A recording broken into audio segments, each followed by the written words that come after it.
Hello everyone, welcome back to the channel with another episode in bWAPP series. In today's video, we are going to continue our XSS attack or cross-site scripting attack, but with a very different context.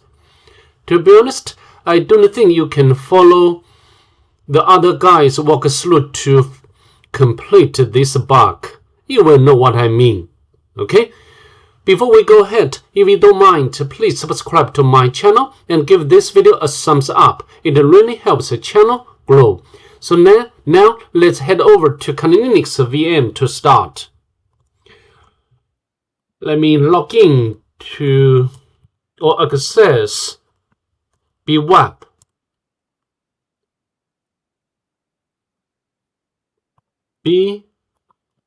bug. Login.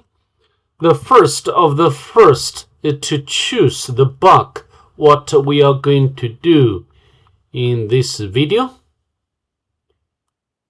Should be, yes, login form. We can click hack and we can try, enter your superhero credentials. But this time, because of the bug name reflects XSS, if you think we can easily take advantage of malicious payload, malicious JavaScript payload, it's not actually true. Okay, for example, if you put script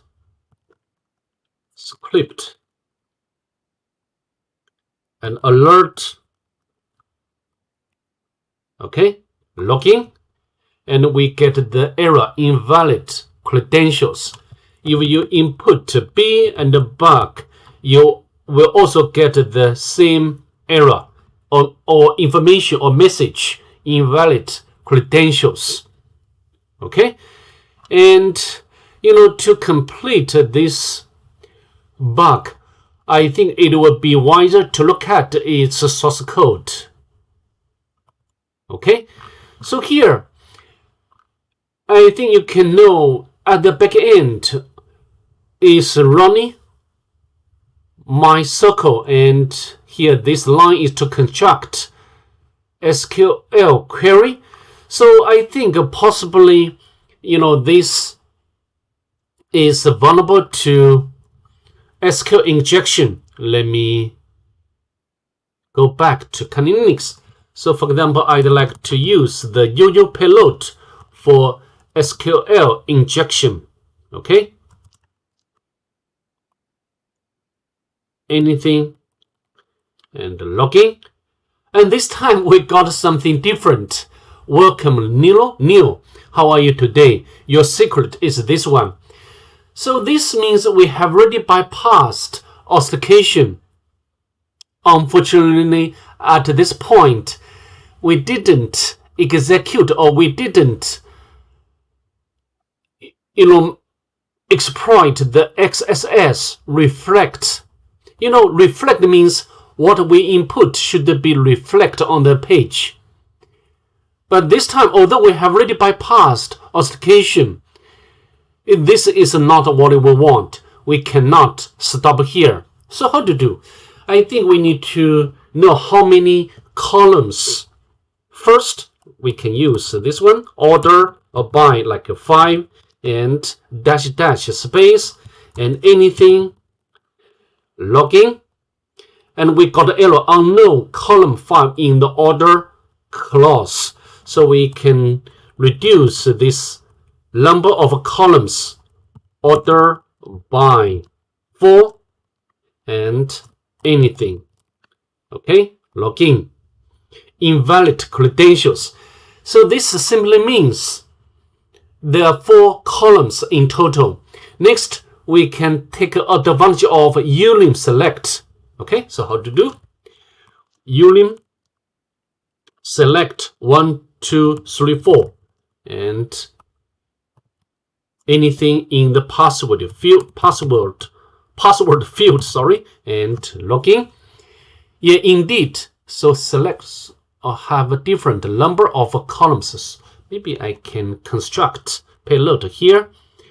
So ulim select and 1, 2, 3, 4. Okay, let's try it again. Copy, paste in here. Anything, login. Yes, you see, the two pieces of information which are displayed on the page. So this is the place what we are going to exploit. So next, we try to inject malicious JavaScript code. Okay, so we can copy